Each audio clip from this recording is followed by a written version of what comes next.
Hola, ¿qué tal amigos? ¿Cómo están? Muy buenos días, abrazo, mira, del tamaño del mundo. Hay momentos en los que uno de verdad necesita abrazar, recibir ese abrazo y hay que darlo con muy buena energía.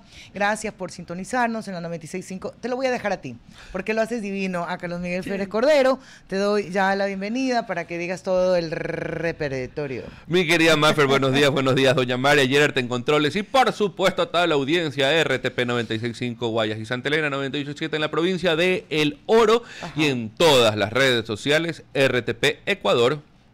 Arrancamos con noticias de este país entretenido. Pues se acuerdan que ayer teníamos ministro de gobierno, pues ya no tenemos ministro de gobierno. Pero es toda una historia. Primero agradezco tener a mi lado, compartir con personas que superan mi conocimiento, que superan la elocuencia y que le suman mucho al programa, y ya se van a dar cuenta por qué, sobre todo cuando se tratan de cosas puntuales y la cantidad de información que tienen, que es el caso de Carlos Miguel Férez Cordero, para que en mi caso me ponga al tanto de lo que ha ocurrido justamente con el ministro que fue y que ya no fue, o que nunca fue, creo. Porque básicamente nunca fue.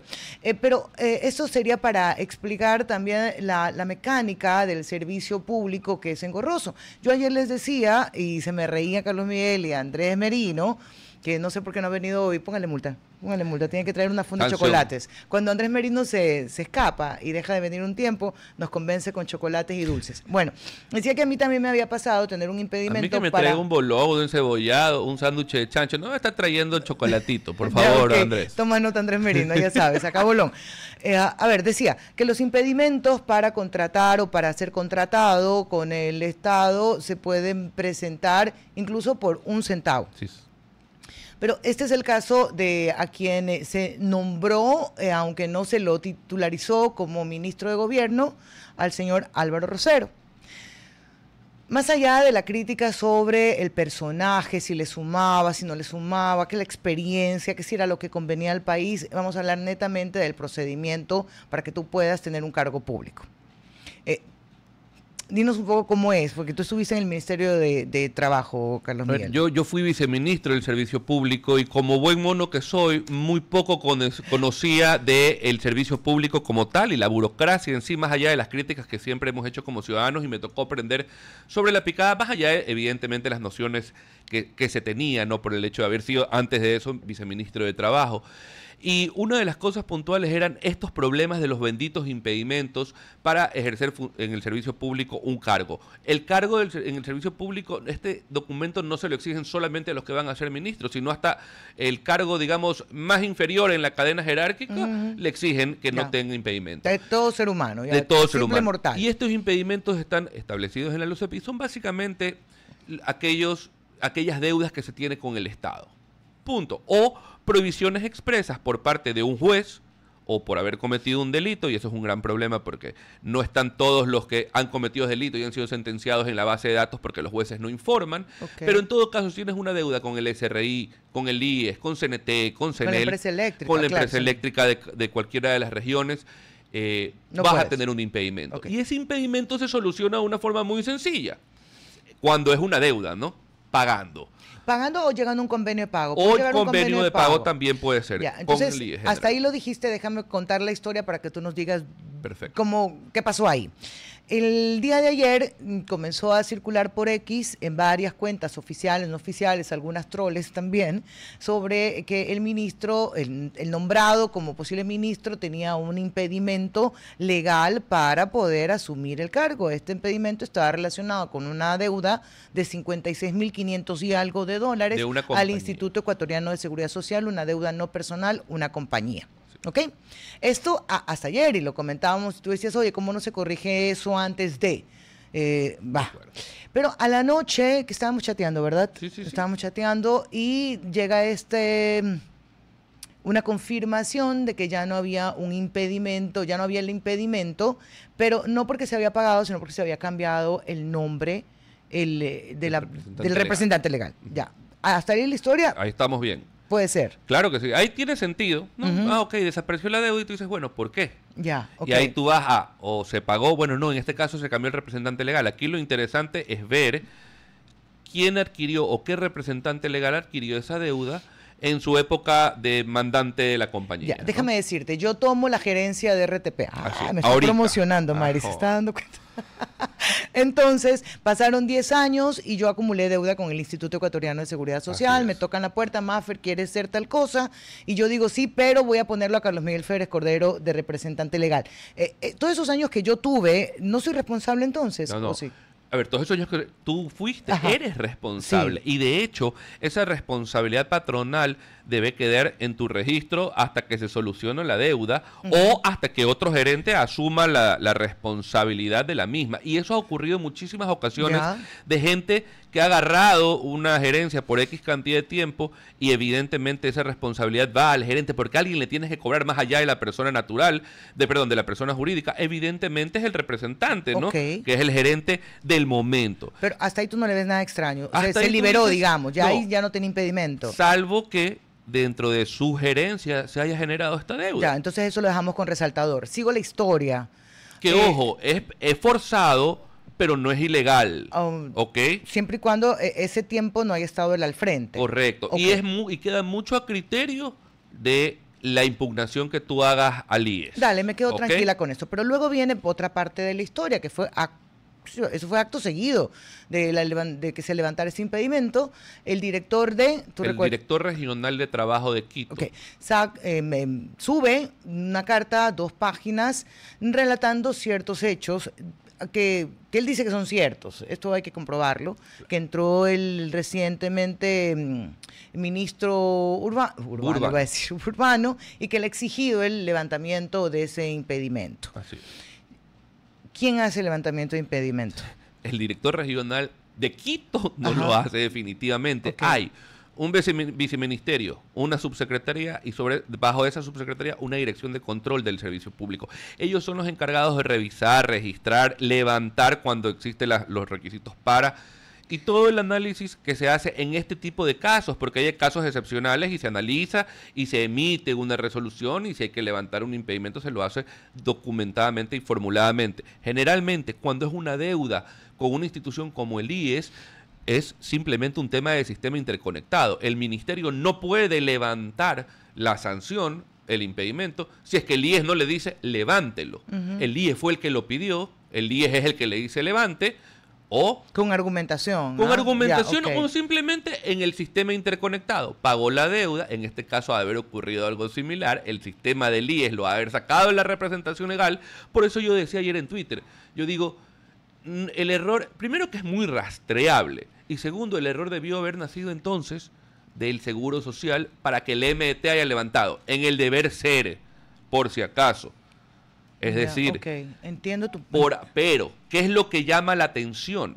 La denuncia del director regional de trabajo de Quito, donde acusa al ministro Urbano que entró a su oficina acompañada de personas a exigirle que él haga el levantamiento del impedimento, lo cual no es competencia del director regional de Quito, como lo dije, tiene 3 niveles jerárquicos superiores en otro viceministerio que maneja esta situación. Hay que decir que además de esta renuncia y esta exposición de hechos, que a decir del director son ciertos, se ha puesto una denuncia en fiscalía y no hay que perderle pista a eso. Ahora, parecería innecesario que abordemos este tema porque hace pocos minutos Álvaro Rosero León ha redactado una X. Hola Ecuador, presidente Daniel Noboa, agradezco profundamente la deferencia de haber considerado mi nombre para una responsabilidad tan alta.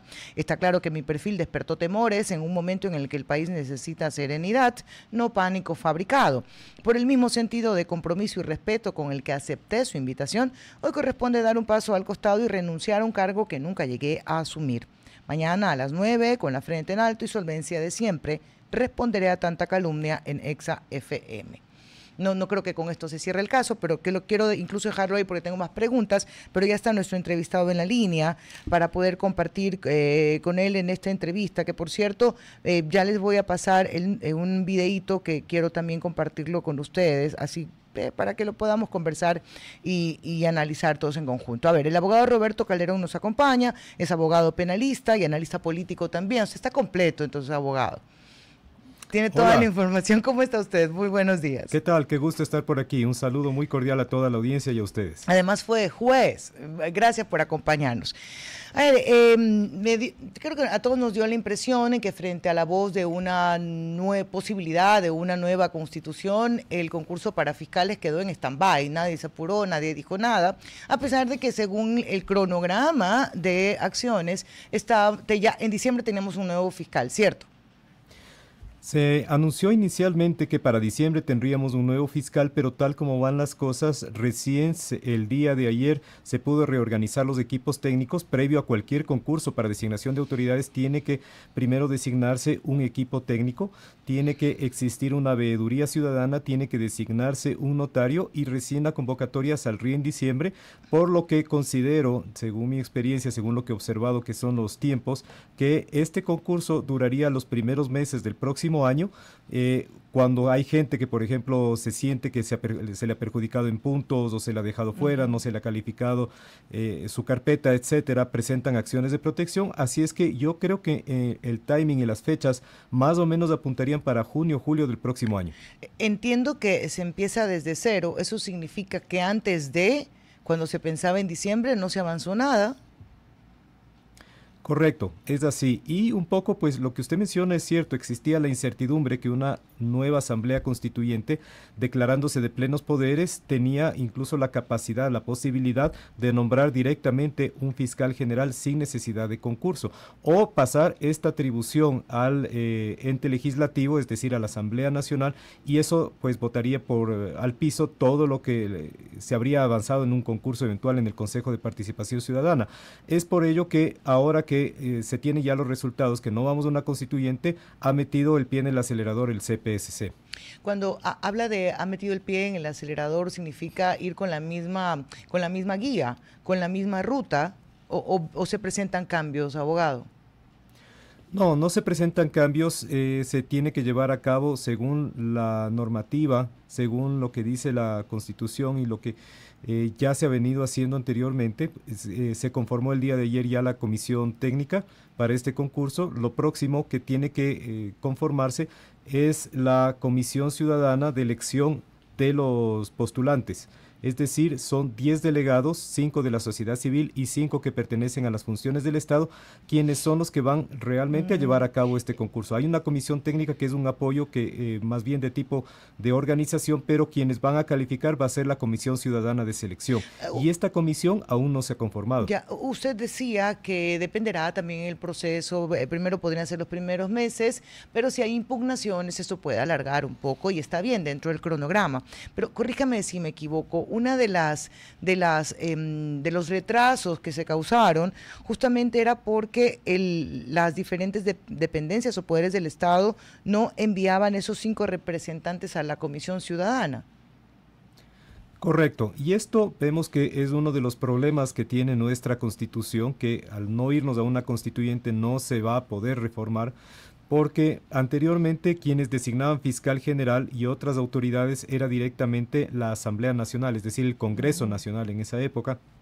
Y de alguna forma era un proceso mucho más sencillo porque el presidente presentaba ternas y dentro de esas ternas pues se elegía quienes consideren los legisladores que es el más idóneo, los legisladores en calidad de representantes del pueblo.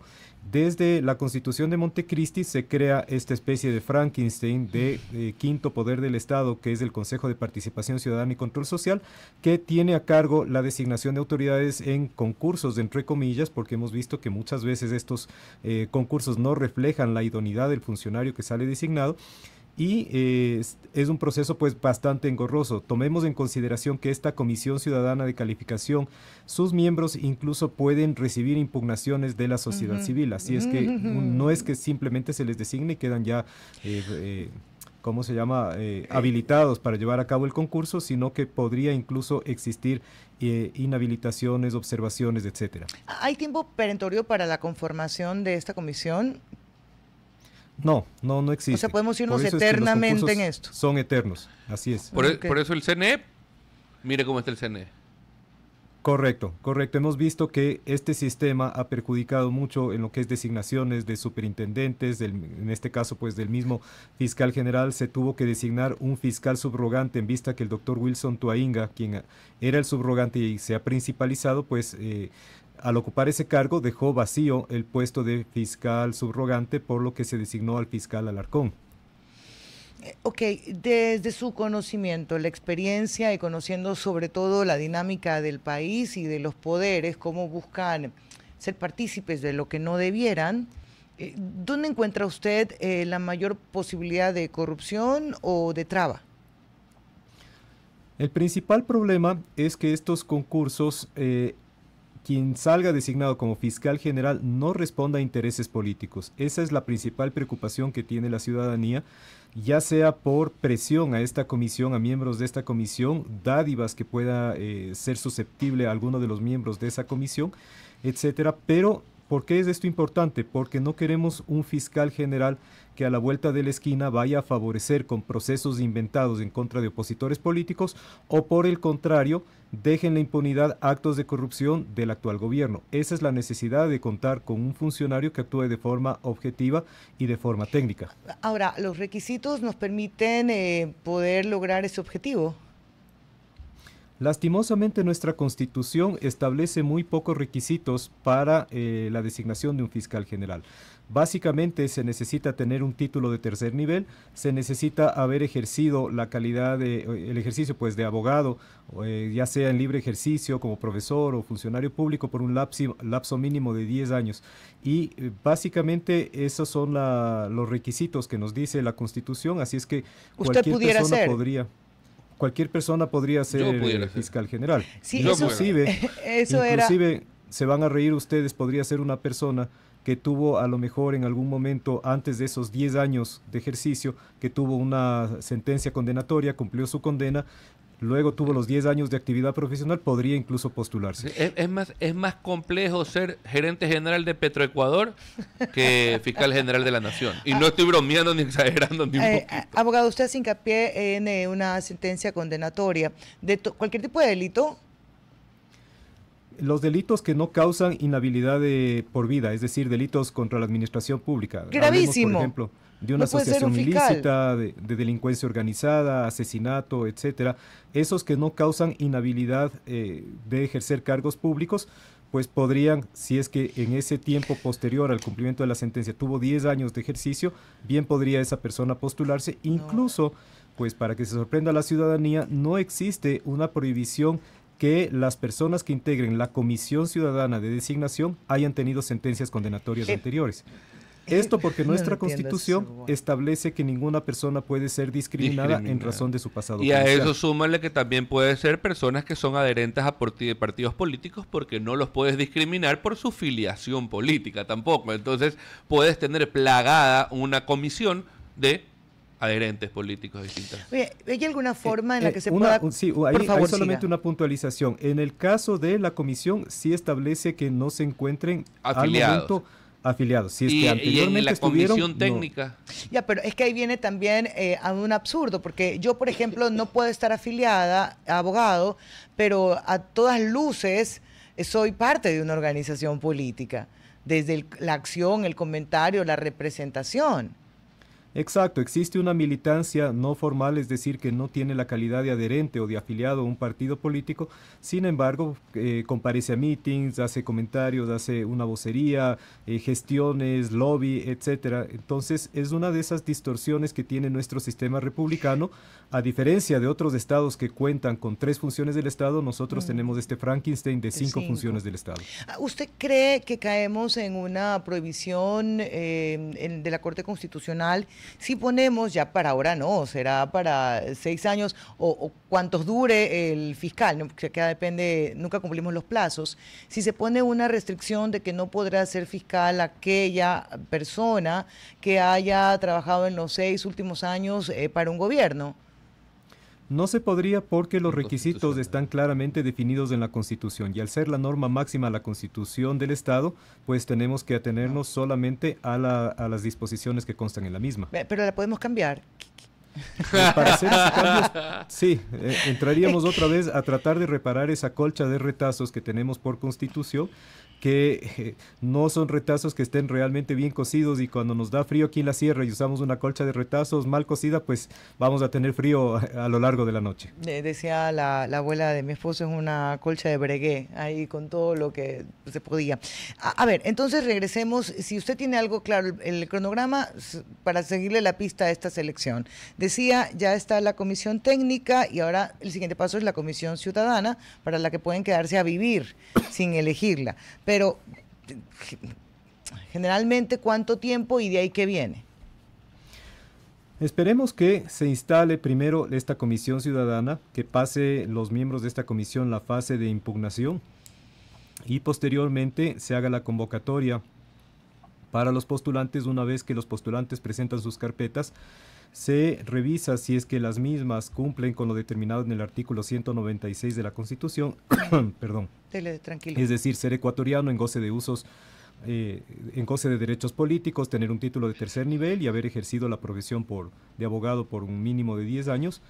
Y se inicia pues esta fase de concursos, que tendrá una fase de preguntas que se realicen, y posteriormente, como ha sido en casos anteriores, una entrevista personal. Lo importante sería que en esta fase de presentar el examen por escrito se cuente con las seguridades informáticas necesarias para que no exista alteración en los datos, no exista previamente eso, filtración de las preguntas, y todo tenga pues un principio de publicidad en que la ciudadanía pueda conocer exactamente qué está pasando, en qué fase nos encontramos y cuáles son los resultados. ¿Sabe qué ocurre? Que con estos en vivos que hacen en selecciones, dan cabida para X cantidad de personas que se conecten a la sala, y luego de esto queda bloqueado. Tendrían que corregir también eso.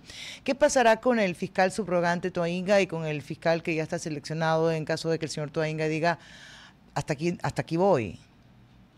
En el caso de una renuncia del fiscal Toainga, un caso de enfermedad que le impida pues participar, o Dios no quiera pues pierda la vida y no pueda por esta razón continuar, asume quien está designado como su reemplazo, que es el fiscal Alarcón, quien viene de la Unidad de Transparencia y Lucha contra la Corrupción. Él se principalizaría y asimismo se tendría que designar un fiscal subrogante. Y así por los siglos de los siglos, amén.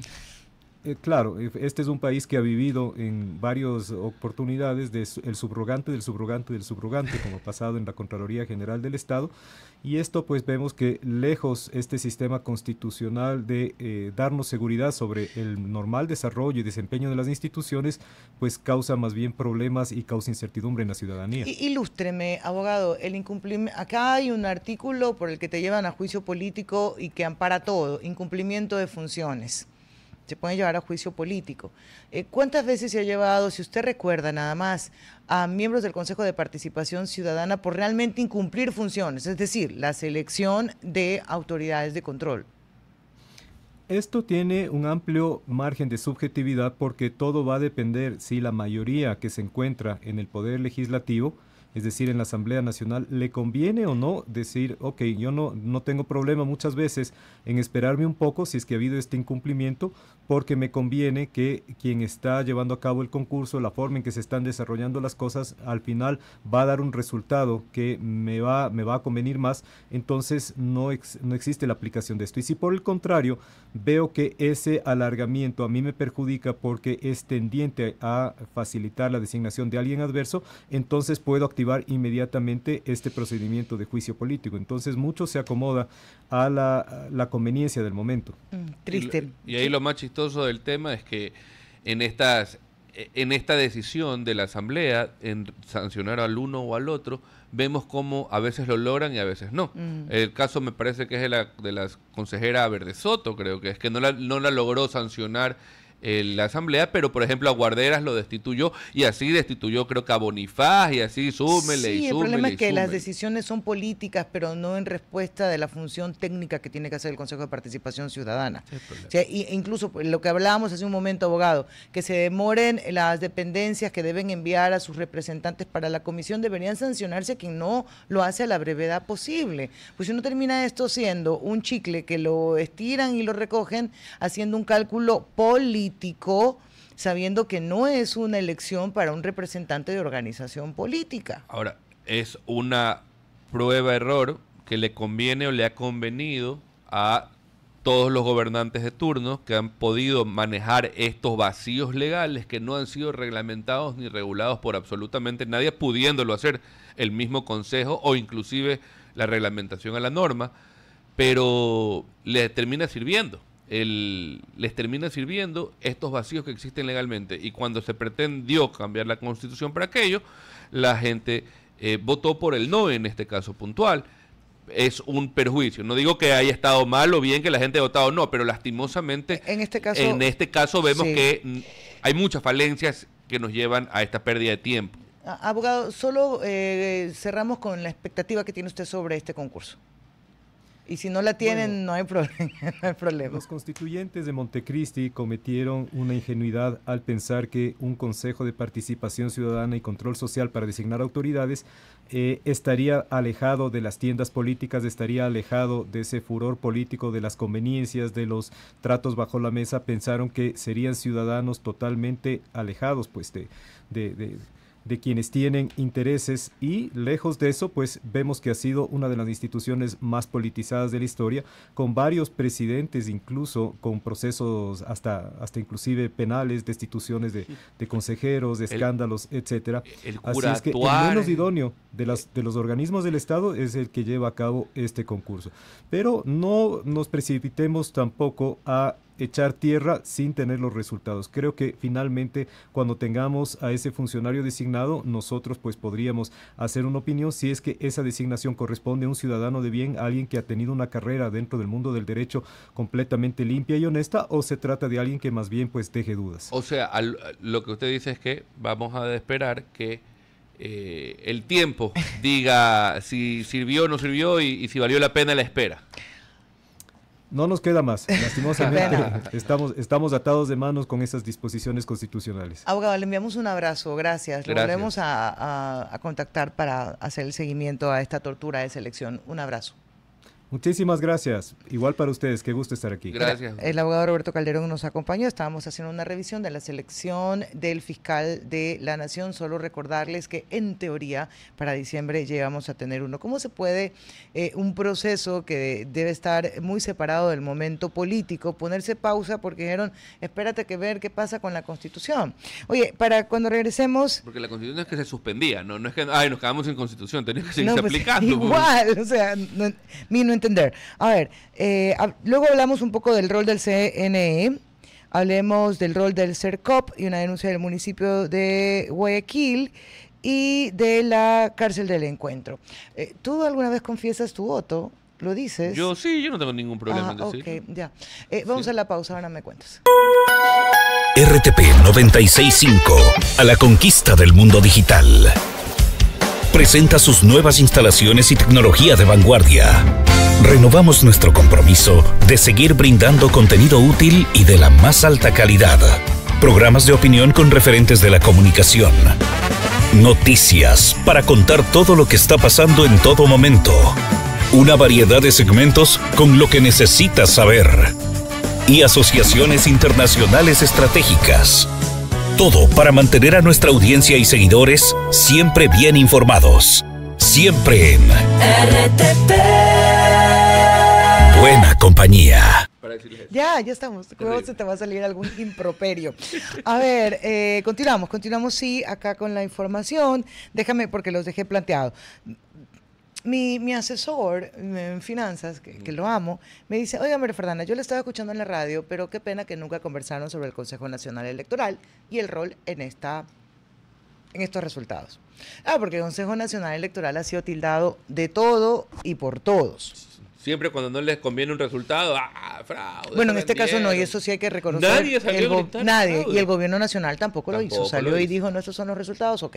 Claro que tratándose de una democracia, lo anormal es que si no tienes pruebas salgas a decir lo contrario.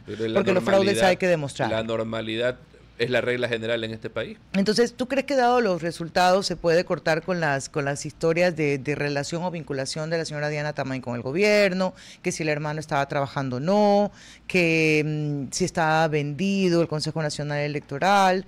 ¿Crees que podemos cerrar esos señalamientos que ni siquiera fueron críticas? El Consejo Electoral no es la mejor institución que tiene este país, pero es una institución que definitivamente es necesaria para vigilar la democracia en nuestro Estado. Lastimosamente, la política viene siempre con una no aceptación de derrotas y echarle la culpa a alguien en lugar de ver hacia adentro quién fue el culpable de una mala estrategia o lo que fuese. Lo más gracioso que ha ocurrido en los últimos 20 años que me puedo acordar es esto de la tinta mágica.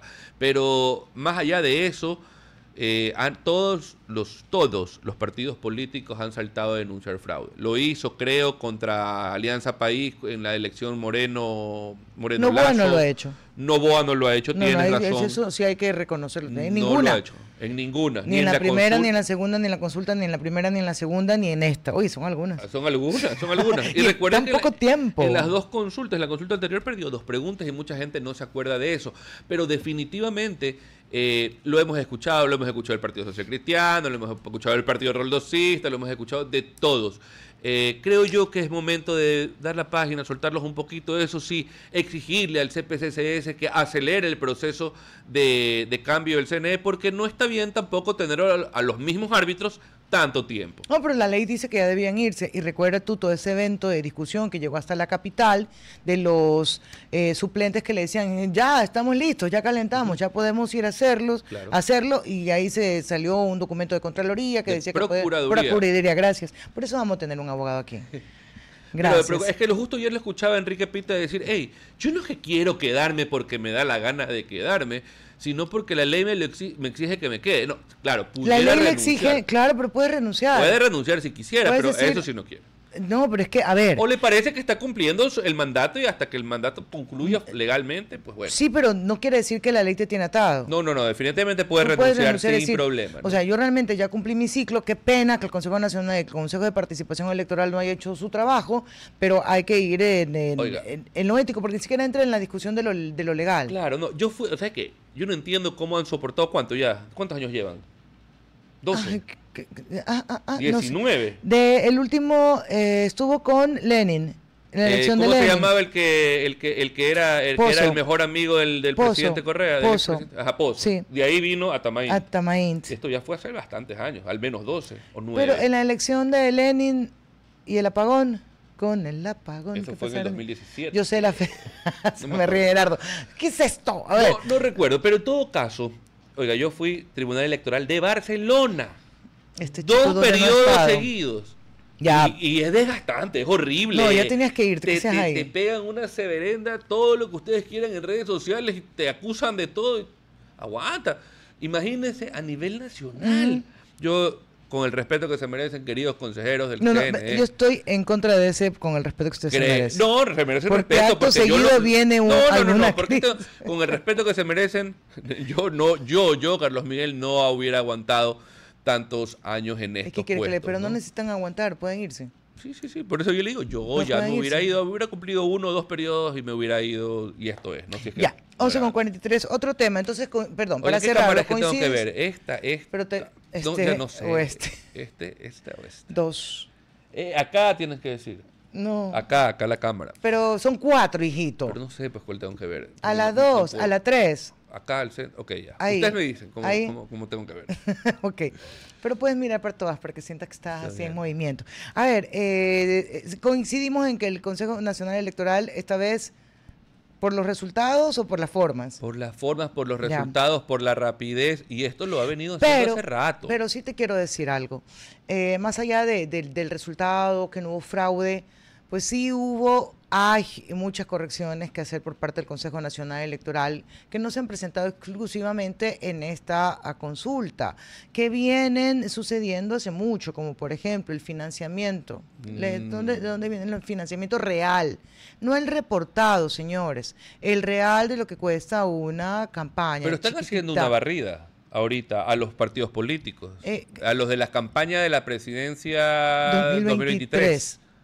Ya se fueron contra Zurita, ya se están yendo contra Luisa González. Pero vayan con todos. Y no sé contra quién más estarán yendo en ese Vayan tema. con todos, pero a ver, es que ahí viene la pregunta, y se la pregunto al abogado, es en función de lo que ellos presentaron como desglose, pero no necesariamente de lo que, digo, más allá de lo que ellos presentan, hay otro gasto que nunca se registra. ¿El de redes sociales? No, ese no está... ¿No está regulado? No. Redes sociales, las que están legalizadas, los medios tradicionales, tú Correcto. sí. Y algunos que están inscritos, tú lo Correcto. registras. Pero me refiero... A ver, tú no me vas a decir que te gastas $300,000 en las campañas que vemos. No, pero a por ese supuesto tipo de gastos, digo, que no. eso ha pasado siempre y para mí es una falla del Consejo Nacional Electoral. Lo otro, viviendo el momento y no podemos separarnos de lo que está pasando. Debe, y si se sigue pensando en qué cambia. Sí. Dios mío. Si la comunicación en esta consulta se concentró el 80% en las redes sociales, no puede ser que el Consejo Nacional Electoral no las pueda controlar. Y no es la primera elección que decimos, uy, es Exacto. que no hay reglamentación. Ok, Exacto. La primera, ya dale. te la paso. La segunda, porque fue muy justita, dale, no tuvieron tiempo. Y esto es. Pero ya sí que no podemos. tienen ahí un equipo que puedan elaborar un reglamento para efectos de tratar de cubrir. No te digo que sea perfecto, pero por lo menos empezar con buscar regular esto de alguna forma. Es complejo. ¿Cómo controlas lo que sale de los dedos de un troll que si es tú conocido? Ajá. O sea, que sabemos O que es cuenta, desconocido, sabemos que es cuenta falsa, ya. pero que tiene influencia porque en la gente. Imagínate que tú y yo estemos en campañas opuestas, ya somos Ajá. candidatos adversarios. Correcto. Ambos queremos lo mismo. Y tenemos yo a doña María de mi lado y Gerard está del Sí, suyo. entonces Ellos Gerard tienen- pero- coge toda tu información, Ajá. la pauta por debajo y hace parecer que eres tú el que está gastando y eres tú el que está difundiendo También. y en el que tú estás rompiendo el silencio electoral. Pudiese ser sin ningún problema, o simplemente cómo controlas la opinión de muchas cuentas bots. Por ejemplo, doña Mari tiene una cuenta. Doña Mari, usted sabe, Mari Basantes tiene su Twitter, Sí. pero aparte tiene una que es así un troll de crítico político y Sí. es ácida. Y ella tiene, no sé, pues 1 millón de seguidores, 200,000 seguidores y es... o sea, llega a mucha gente. Ya, ¿Cómo pero controlas pero eso de saquemos ahí? entonces de la hipocresía de controlar a los Doña medios Mari no tiene tradicionales. ninguna cuenta troll, por si acaso. Sí, es pero no sé mentira. por qué la pones de ejemplo a Mari, pues está bien, la vas a Porque hubiera complicar sido- la sería vida. increíble que Oye, pero entonces salgamos de este imposible, que sí nos cargan a los medios tradicionales, incluso con el mismo silencio electoral, Pero que es no el fue medio- tal silencio el electoral. medio tradicional muestra cara, el medio tradicional muestra nombre. Por eso. Las redes sociales muestran Ya. nada. Está bien, por eso digo, si no vas a poder controlar a quienes en esta campaña acapararon el 80% de comunicación, Así es. entonces no nos pidas a los medios tradicionales que lo hagamos. Ya aflojen la mano. Sí, y ya que están en esas, revisen silencio electoral, y ya que están en esa, la ley seca Pero también sabe que la ley- revisen, la ley seca 47. es un absurdo. A ver, vamos con lo otro para no quedarnos ahí atrapados. Uy, todavía tenemos tiempo, qué emoción. Qué emoción. Cárcel del Encuentro. El defensor del pueblo, César Córdoba, está pidiendo al gobierno nacional, entiendas, Poder ir a visitar. atención, si podría ir a visitarlo. Y Dale. Reinberg ya dijo hoy día, Ajá. naranjas. Nadie va a entrar, nadie va a ir Yo- a visitar porque es una cárcel de máxima seguridad. En concepto estoy de acuerdo en que no es que esto puede ser un tour y que vengan los asambleístas y quieran hacer el show de ir a fiscalizar y se vayan a meter todos a tomar fotos, a ponerse el casquito, el chalequito y uy, vamos a ver cómo vienen los presos. Eso no es oportuno porque además, creo yo, no todos deberían tener acceso a la cárcel. Entiendo que la función del defensor del pueblo en este caso es ir a ver si se están cumpliendo los derechos básicos humanos. Ya, pero no estamos hablando de que se le dé cabida a los asambleístas. Correcto, Déjame ir estamos del hablando otro de lado. A ver, entiendo la posición del ministro Reinberg. Dice, oye, yo no te voy a traer aquí para que tú conozcas, no sé quién eres tú, no sé a quién le sirves Así tú es. y qué información puede salir de aquí para que beneficie a un grupo delictivo. Así Te es. la compro. Y tiene toda la razón, porque si no, ¿de qué sirve Así haber es. hecho esto de una forma tan hermética? Porque acá puedes tener infiltrados en cualquier parte. No, conociendo a los asambleístas son capaces hasta pedir los planos, pues no, porque así de soberbios crees que son. Y te lo juro por Dios pueden, que son así. no pueden pedir planos. Pueden Estamos hablando pedir, de que piden. Ya, De ahí a que igual se los den otra igual historia. es una irresponsabilidad hacerlo. Pues para Pero ellos- si te lo pide el defensor del pueblo, ¿qué onda ahí, A ver, abogado? yo O sea, yo como ministro de Estado... No, él ya. ¿Estás escuchando a Mari? Yo, Carlos Miguel, de ministro de Estado, diría, ok, este no es el momento, dame un ratito y vamos visitándolo solamente tú y yo. Nada de tus 4 asesores, que mira que tu equipo de comunicación. No, tiene que ser una visita hermética, en donde pueda corroborar el defensor del pueblo que están cumpliendo los derechos básicos humanos en el tratamiento de los delincuentes. Ahora, no es que el señor fulanito está en una cárcel y no recibe la luz, es una cárcel de máxima seguridad. De ahí el irrespeto... Pero yo ahí, espérate, Carlos Miguel, tú eres el abogado, tú conoces el sistema. Pero no lo conozco, esta no es mi especialidad penal, por cierto. Laboral, lo que quiera. No me guíes el ojo, Entonces, digo, y ahí yo voy a un punto básico. ¿Quiénes deben estar ahí? Bueno, efectivamente. Porque debe ser lesionarlo que en el sistema judicial, tiene que hacerlo efectivo el SNAI, esto es discrecional, porque como tú bien dices, hoy es una cárcel de máxima seguridad, tú le has hecho horrores a la comunidad. Si tú tienes 1 hora de sol al día, date por bien servido. Así es. ¿Ya? Pero para eso regresamos a quienes deberían estar. Es lo que hablábamos la otra vez, Maffer, y lastimosamente, y quien tiene que decidir o definir esto puede ser entre el SNAI y el juez de lo penal. Ambos, ya. Creería yo, pero aunque los traslados de cárcel a cárcel se dan por disposición de SNAI. Sin contar con autorización del sistema judicial. No estoy seguro, Ya, pero nos podemos duda. empapar de Ya. este tema. Lo importante aquí es que, efectivamente, quienes deberían estar en una cárcel de máxima seguridad son aquellos delitos que han sido atroces contra la humanidad, o contra las personas, o contra la vida en general. Un violador de criaturas, un asesino en serie, un gatillero.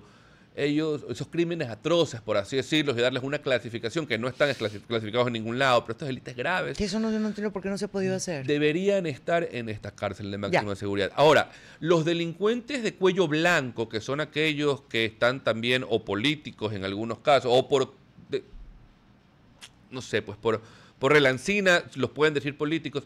No digo que no estén en la cárcel, no digo que sus delitos no sean graves y que a su vez sus delitos pudieron haber financiado delitos atroces, pero en la aplicación de la normalidad y de las reglas generales del debido proceso, de la defensa y de todo lo que tiene que existir en este país por la constitución que tenemos, no deberían ellos estar en este tipo de cárceles, o por lo menos bajo esas condiciones. Aunque yo ahí tengo, esto que me brinco de lado y lado. Claro, es que no hay una respuesta absoluta. Te digo por qué. Porque si bien es cierto, quien ha cometido un delito de cuello blanco, que creo que ya no tenemos que llamarlo de ese tipo, es peor. Porque alimentas toda una... No, cariño, porque por último al gatillero es gatillero. Se presenta como gatillero, el delincuente es delincuente, el ladrón es ladrón, lo que tú quieras. Y el violador te lo identificas como violador. Pero esta persona entró a un cargo público por decisión propia, revestido de autoridad, de poder, exactamente.